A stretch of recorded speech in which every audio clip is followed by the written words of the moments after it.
Hi everyone, this is Beth, and I want to show you a few things about this layout I've been working on. I call it Cats and Bats. So here's the basic layout, and I really like that orange piece of paper, the way it crosses the page. There's 2 inches of it on the other side of the page. It also lays a great foundation for the page, and it helps frame the pictures. It really is a layout that's so basic you could use it with almost any papers. I really like the 3-dimensional bats. I like the spatters in the background. There's a 3-dimensional type title there. And take a look at these great embellishments. I had a great time putting them together. When I do sell this as a set on Etsy, you'll get one of those embellishment clusters in your kit. These embellishments can go on the left side like that, or on the right side. It kind of depends on your pictures. You'll also get a set of mats with your kit on Etsy, and you can choose whether you want this thistle purple or the orange mats. Now take a look at some of the layouts that I've done with these. Now take a look at those black mats that I placed there. It's wonderful the way the orange paper behind there sets off that part of the layout.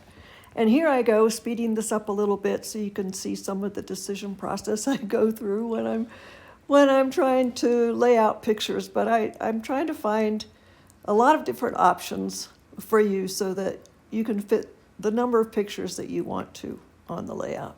And now you'll see how I try and find ways to put the embellishment clusters on there. I fiddle and fiddle. So I hope you got some ideas about layout from this part of the recording. Feel free to play around. Now I am going to show you a little bit about a layout here, not too much because I will have the measurements in the description below so you can make your own page like this. The first thing I do is cut off an inch, a ½ inch from the bottom and a ½ inch from the top of a 12 by 12 page.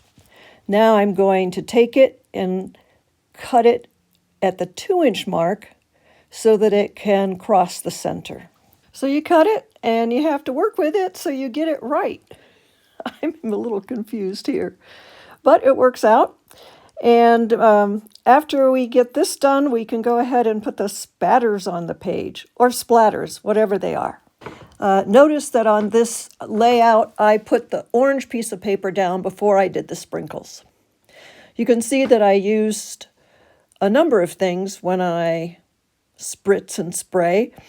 There you have shimmer brushes in various colors. You have Dana Wakley's white gloss spray. And I also sometimes just use some white acrylic paint from the craft store or the art store. Now I flip my piece of paper over to the back, so I have a clean one, and I'm going to start with the Dana Wakley white gloss spray. And the first time I do it, I forget to shake it. So look, it turns out quite watery. So here I go shaking it, and it is much better, but I do have to do more work and clean out the nozzle. It does work well when it's clean. Next thing I like to do is just take off the lid and whack it like that. It's just perfect. And last of all, I'm going to take my golden titanium white acrylic paint, water it down with some water, and fill my brush as much as I can. I really like using one of these round brushes because it holds a lot of paint. And just flap it. It works well. You can also use a toothbrush. And I like this one because it gives a real fine spray. Look at that. That's terrific. Lastly, I decide to take the purple shimmer brush, and I need to squeeze out a little bit of shimmer and really fill up my brush in order to get some nice flecks. Now after I have all my spattering done, I'm going to go ahead and work on these slate gray pieces. You could use any light gray or medium gray. I'm going to go ahead and use some of my older Creative Memories, Close to My Heart's black ink, and just go like this to the edges. That's all it needs, just a little bit. Now after you've inked that strip that goes on the left-hand side, make sure you don't put it down right away because that little extended piece has to go down first so you know where to put the big piece that you just inked. You'll see that you have to cut that 2 3/4 inch piece off of that strip of paper that's going to go on the right. But there it is. I put that piece down first, and then I'll put the other one. Now you can go ahead and work on your 12-inch zip strips or paper strips that you're going to put on the top and the bottom of the right-hand side gray piece. And here you can see how, from the sample, that I picked these fences that I got out of the Nevermore kit from Close to My Heart. But you could use any kind of strip that you'd want to. And here I am finishing up my strips. One of them I had to piece a little bit, but that was pretty easy. It worked out well. Lastly, I take a 1/2-inch zip strip and put it across the side just to kind of close that off and frame it. Now that we've got our strips down, in my case fences, we can go ahead and attach this, butted right up against this piece, and a 1/2 inch left on each side of the orange. Well, now let's go ahead and learn how to make dimensional bats. I'll show you how.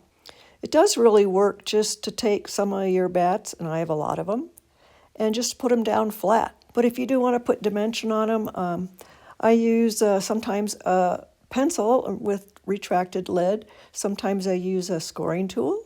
And then I've even used the Creative Memories all-purpose tool, as long as it's not too sharp. You put it down on some foam of some type, and you begin to score from the top of the wing down to the first point, top of the wing down to the second point. And then for the body, I sometimes just do that with my thumb, my fingers, my dirty fingers. In this case, they're filled with paint. Oh boy. Now go ahead and turn your bat back over to the back of the bat. Put some tape on both wingtips. And then again on the center part, the body. After that, I take some mini dots like this and put them on the middle part of the wings. Then I make sure that my tips are in the right place, put those down next. I want it to stick up a little bit, and then you can work with the foam tape that's underneath there. And now to adhere this title, I did a little trick. Maybe you've heard of it, but I got some foam from Michael's or something that was adhesive backed, and just put my sticky letters right on top of that, and then I cut them apart. Well, and here we have the finished product with a few examples of layouts that you can use with it.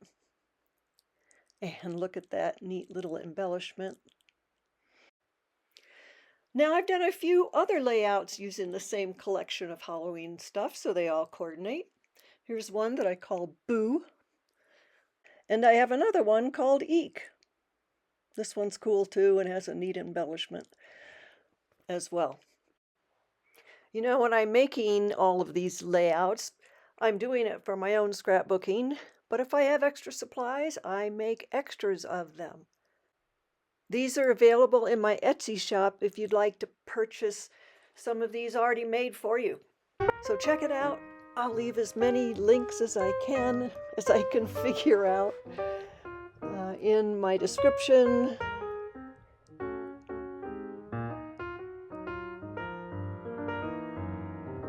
Take a look and enjoy, and happy scrapbooking.